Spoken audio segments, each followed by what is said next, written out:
We're back again to play some games. We are back with Belle Automata, and let's just jump back in. So last time my game went crazy. So we're gonna start off right here. We're gonna backtrack a little bit. I open the door to the hallway, only to see a certain someone hovering by the entrance. Victor? What are you doing here? Victor looks startled, to my surprise, but quickly conceals it as his expression changes. Oh, I was just in the area, doing some dusting. Don't lie. You don't gotta lie to kick it. Dusting. My eyes are drawn to his noticeably empty hands. A lie? Was Victor listening to me sing? He sure was. Somehow, the notion is embarrassing and flattering all at once. I wish for a moment that I sounded better than I do, but I think of the last time I sang the second verse of the chorus. At least it made it out of my mouth that time. I see. We stand there awkwardly in the hallway until I speak as Victor twiddles his thumbs mesmerizingly. Well, if you wanted to come and sit with me, you've missed your chance. I'm packing up for the day. Victor's eyebrows lift, always. Oh? And why is that? Because, frankly speaking, I'm feeling frustrated. I just want to sing well without judging myself, but every time I mess up, I feel more and more mad at myself. Mad at myself for making a mistake. Mad at myself for caring about what Lenthus thinks when he left me alone. Just mad in general. I try a smile. But maybe I can chalk this up to knowing my own limitations. Giving up due to frustration is not quite a limitation, I think. Unless self-imposed limitations count. In this case, they do. I feel like I'm at the end of my rope, Victor. He looks torn for a moment. You want to help me out? What? I do not wish to assist you to the end of your musical success, since I believe it puts the young master and this household in a precarious position, yet I cannot stand here and let you be without support. Victor falls silent, looking frustrated for a long moment.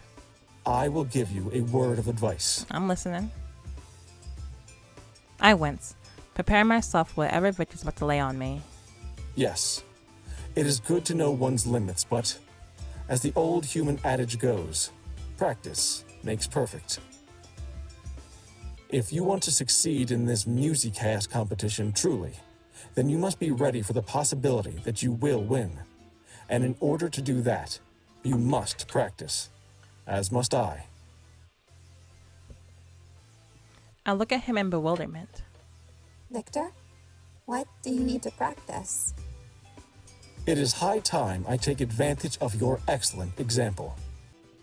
Why don't you rest for now? Then try again and practice in the library tomorrow morning. Perhaps rest and chores will do you well. Chores? Hold on. I expect myself to be annoyed at the idea of Victor putting me to work, but actually, I feel surprisingly pumped at the idea of doing things to distract me from the frustration I feel. Probably something Victor already knows. Follow me.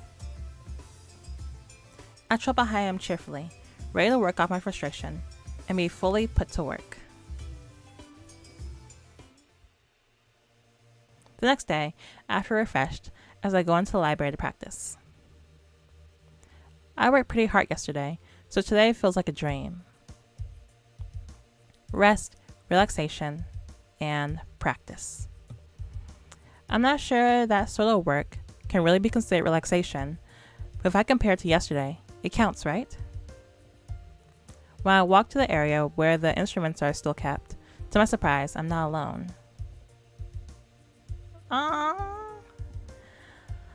Sitting in one of the chairs, struggling to thread a needle despite it being directly in front of his face, is Victor.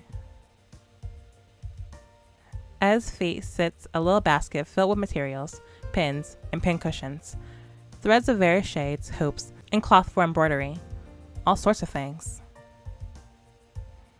I didn't even know he owned all these supplies. He's so cute. Still, I have to wonder why he's chosen here for all places to practice embroidery.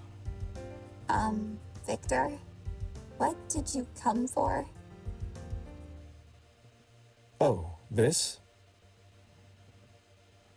Victor looks up innocently from his tangled mess of stitches. Isn't it obvious? I am here to embroider.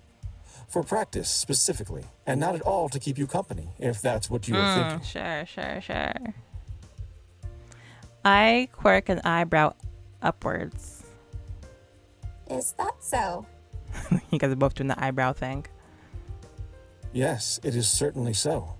I am not here to keep you company, Aureve, and I'm insulted to think I would be so shameless as to have an undisguised ulterior motive.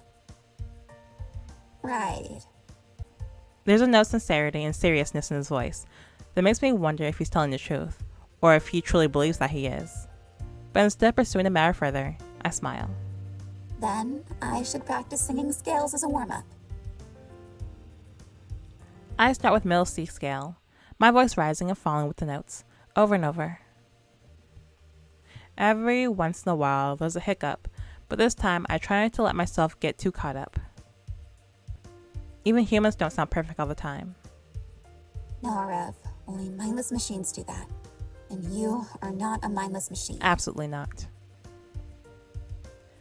I assume the next scale, a B flat, and continue as I feel comfortable. That's B flat minor scale. You're singing B flat major next, yes? Mind your business. But thank you. Oh, yes, right. So he's focused on me. I go over the notes in my head. B flat, C, D, E flat, F, G, A, B flat. Got it. I'm about to sing another round notes when I see Victor's fingers struggling to entangle themselves from the thread. I stop singing. Wait, let me help you. I dig through his small basket until I locate some tiny scissors. I start to come free as he says nothing. How he got so tangled, I'll never know. One thing I do know, however, is I saw in his basket, namely a ball of string and some knitting needles. Knitting should be easier than sewing, at least because it's bigger and easier to see, right? It occurred to me then. I wonder if the reason Victor's eyes are heterochromatic is because the lenses are different models. Maybe that's why he has trouble seeing small things like that. I almost say my epiphany out loud, but I don't want to embarrass him, so I keep it to myself. I am sorry. You good?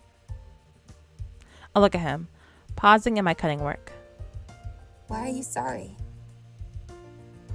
You ought to be practicing instead of assisting me with my clumsiness. I wave a hand dismissively. If it bothered me, I'd say so, but I don't mind, Victor. I come free of the last threads, petting his hands lightly, and him being rewarded with a quiet hum of his heart core starting up. There we go.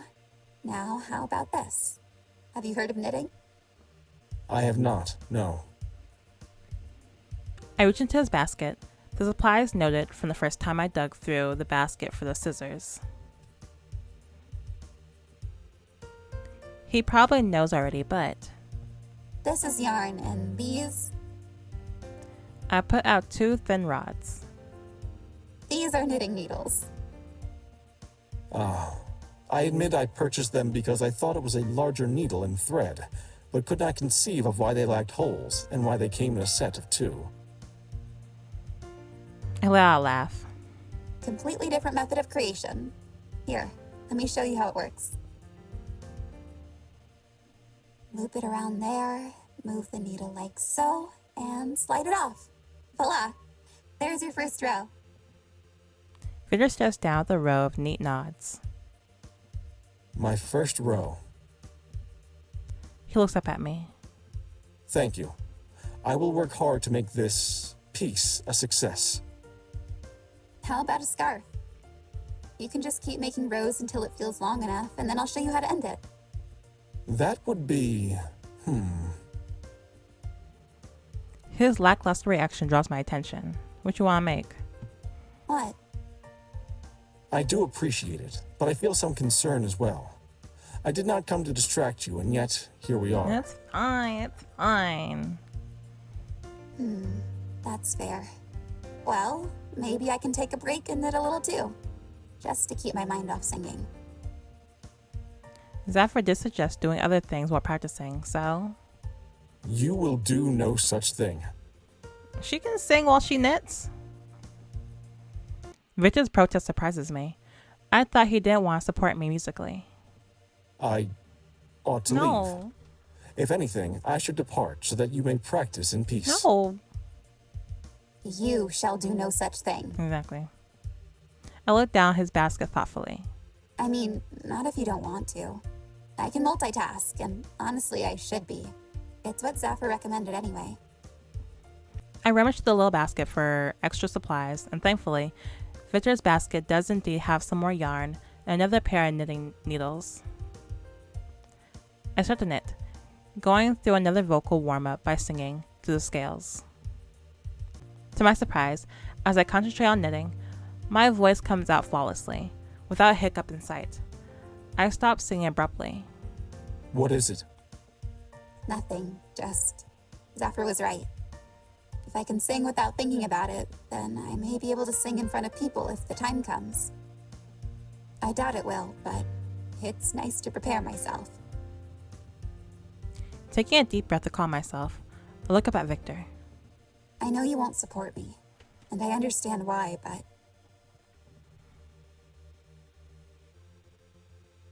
I'm determined. She's determined. I can't fault him for his concerns about Q, but I can't go back and give up on myself either. Not when I've tried so hard to do my best in singing for me. I want you to know that I'm going to give it my all. I expect no less from you. What?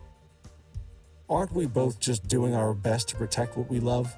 You, your love of music, and me, the young master. I am not surprised. Disappointed, maybe, but not surprised. Disappointed, huh?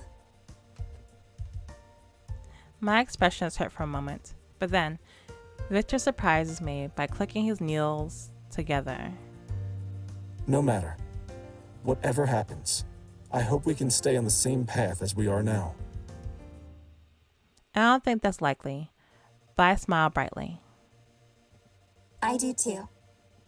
Good. In that case, you should finish your vocal warm-up. Ah, right. Let me get started on it. I pause for a moment, glance at Victor's scarf. There's a few holes where he's knitting a section properly. But all in all, it looks like it's wearable.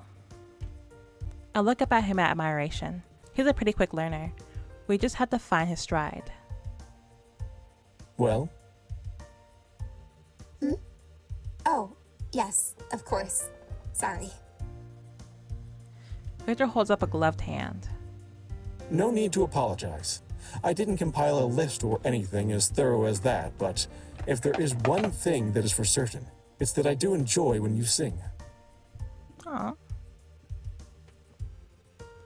The compliment is touching, and my heart core runs a little more quickly as words. Can y'all just go out or something? I'm tired of this back and forth. Are y'all dating or no? Do y'all love each other or no? Hurry. In that case, it's about time I finish warming up and get to singing. Taking from the top, I open my mouth and begin to sing.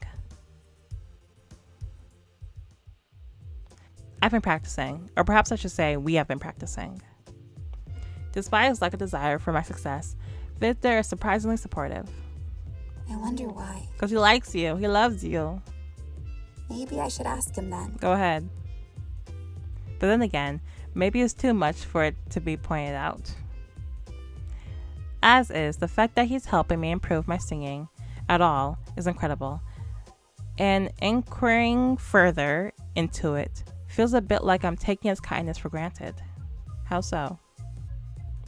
I should back off, shouldn't I? No.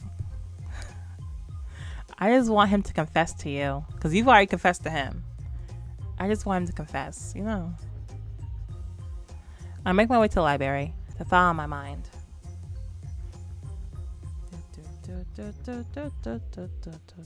It turns out my minor ethical debates are for nothing. Oh, he isn't here today. Perhaps I shouldn't be focused on why and be happy for the what. Maybe I shouldn't ask any questions and instead just practice the song I plan to. Okay, let's just take out the lyrics.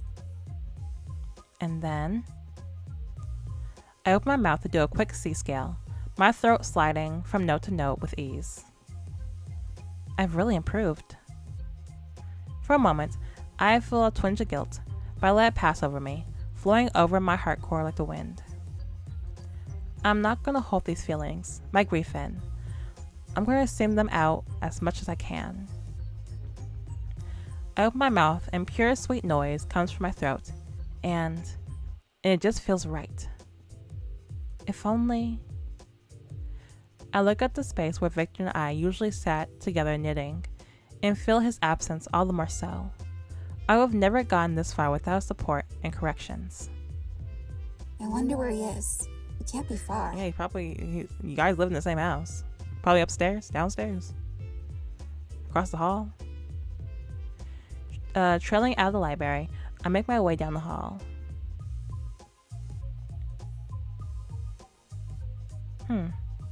Nowhere to be found.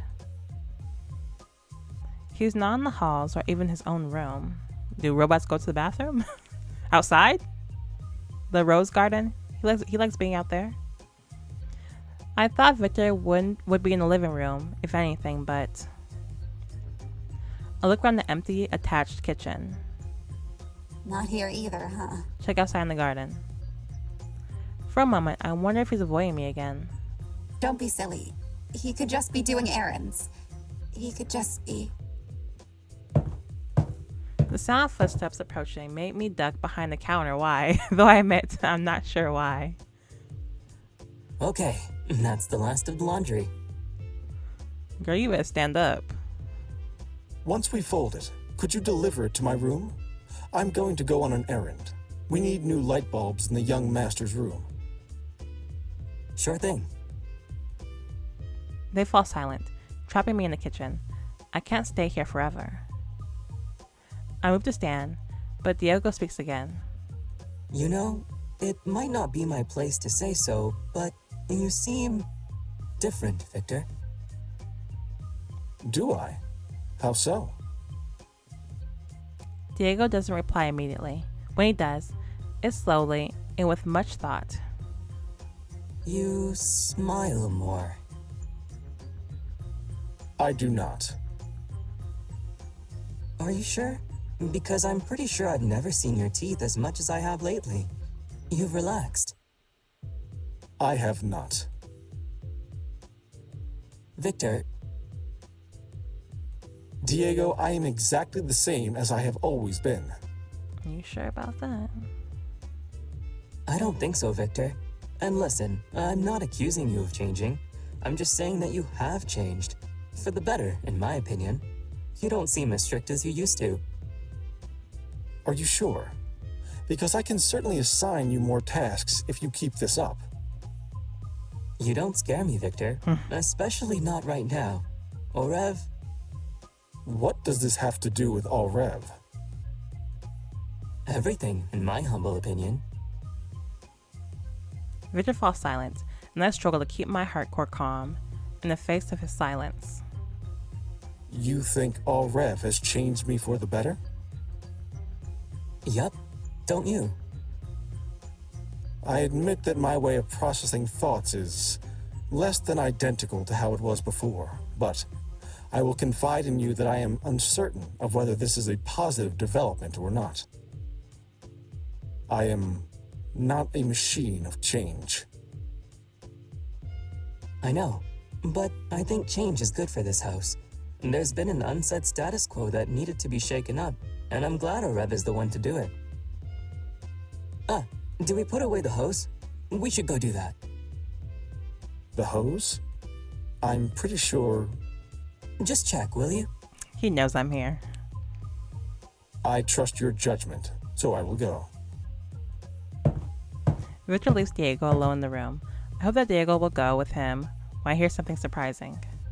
You can come out now. I'm silent. He can't be talking to.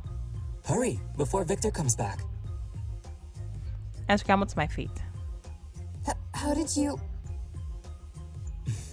I'm pretty tall. I saw your head as soon as we brought the laundry in. That's true. He is way up here. He smiles. Besides, some say I have eyes in the back of my head. Do you? Diego laughs. Not at all. Now come and sit over here. Oh, sure, I can help you. Oh, no. I would never ask for your help. Oh. If anything, I'd just like to make sure Victor doesn't figure out that you were here the entire time. I would never ask for your help. That's kind of... You said that a little harshly, a little bit. I would never ask for your help. Oh, right.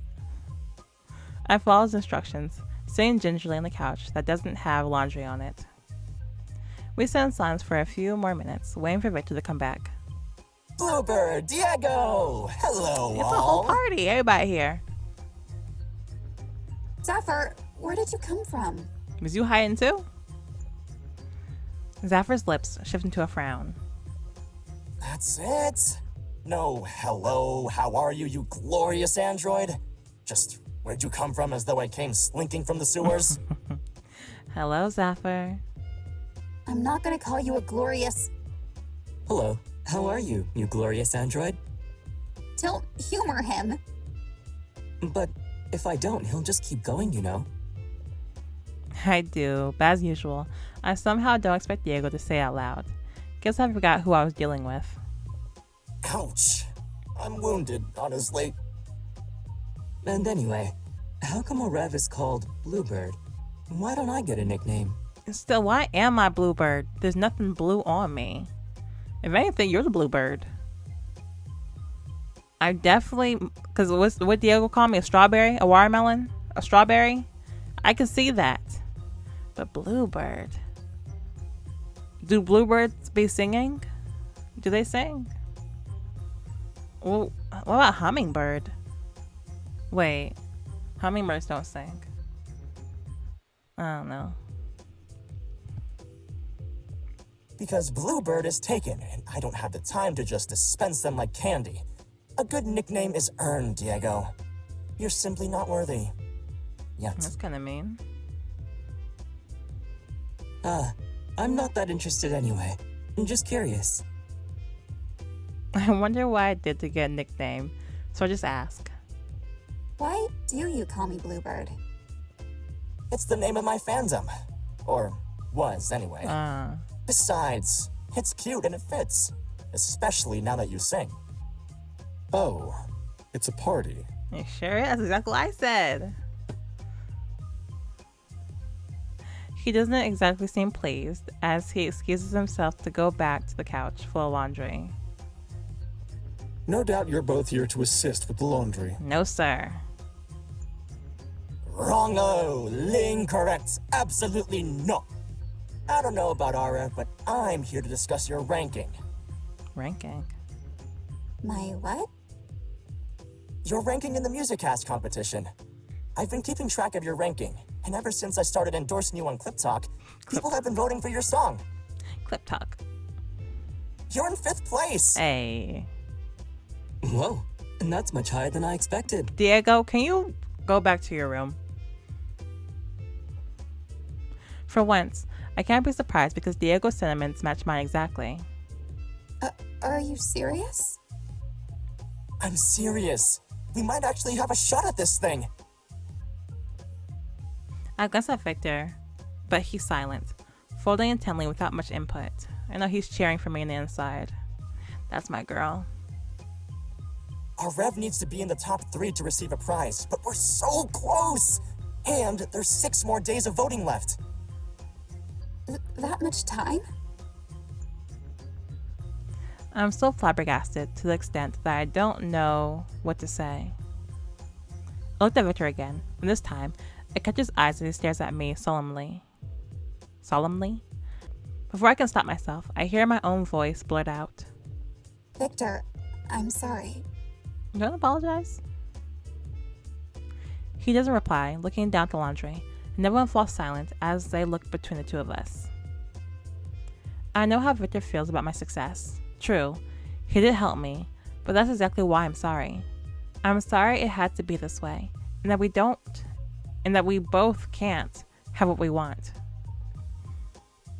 I don't think he'll respond when, abruptly, he looks up at me sharply. I think you should drop out to protect the young master. Go again. Don't say that. With that pleading statement, the silence is broken. Victor, Are you out of your mind? But you work so hard. Victor ignores them. I know it's your choice, and you have a right to your choices. But please, for the sake of this household, please drop out. Before it's too late. For the sake of the young master. For my sake? Come on, Victor. I don't think she should drop out.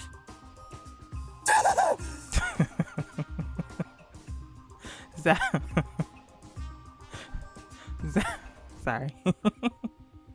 Zafir, why you scream like that? Zafir lets out a shrill shriek, startling all of us. Who is that? The Nightmare Prince, obviously. Nice to finally meet you, by the way. Oh! Sorry, Victor's voice is gentle. Young master, shouldn't you be preparing for Master Roman's visit? I know what I should be doing. I should be defending Aureve. I'm the one who... I want to support her dream to be in this competition. More than that, I gave her my word that I'd support her. Am I the only one who has sense?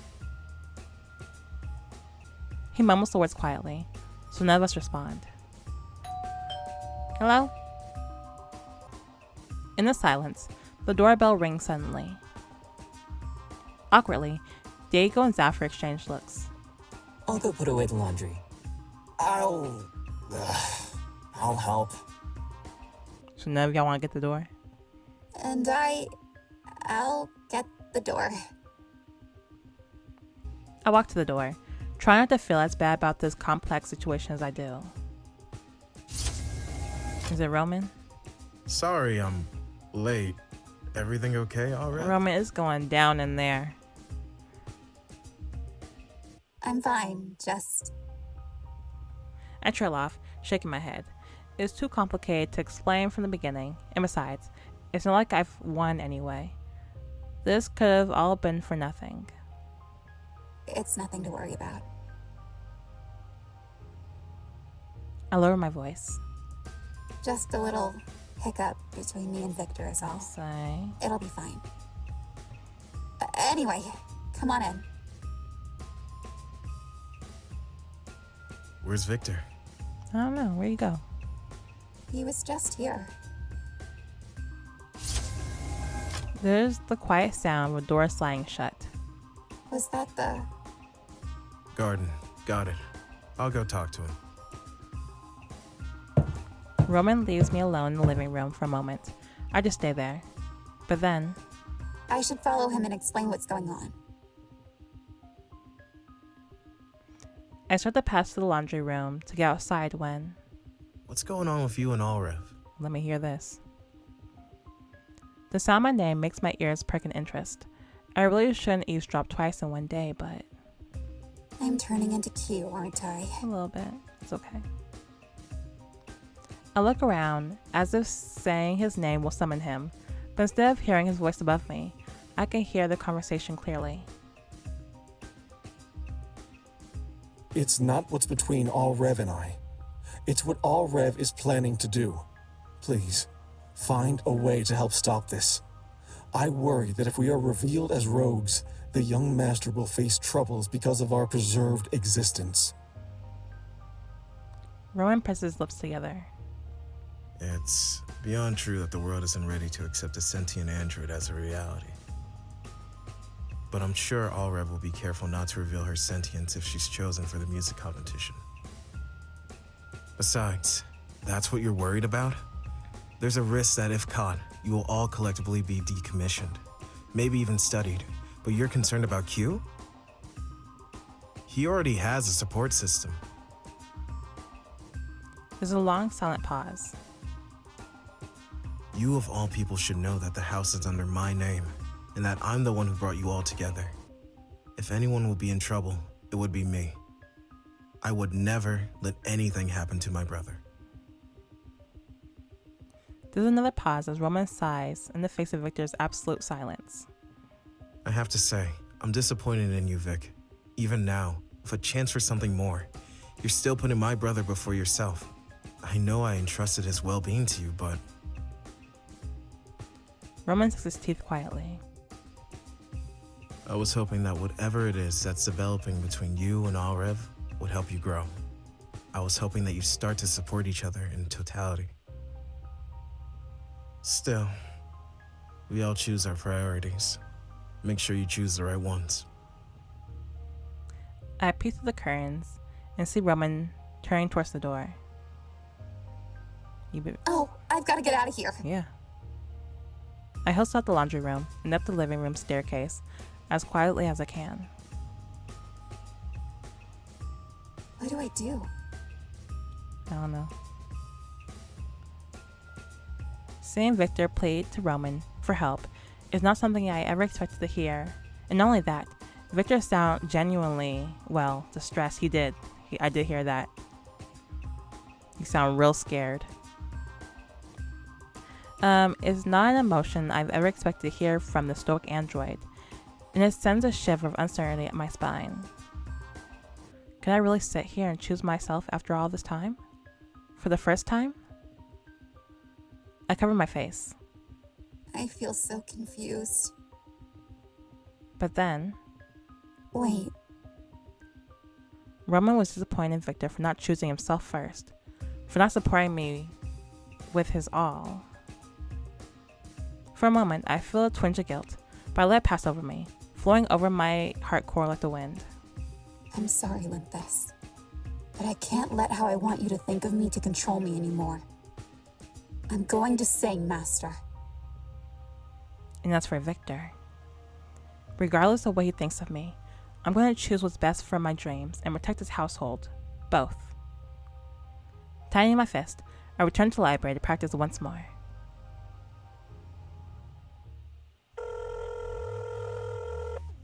Who's calling me? Or am I calling somebody? Anyway, I think I'm going to save it right here.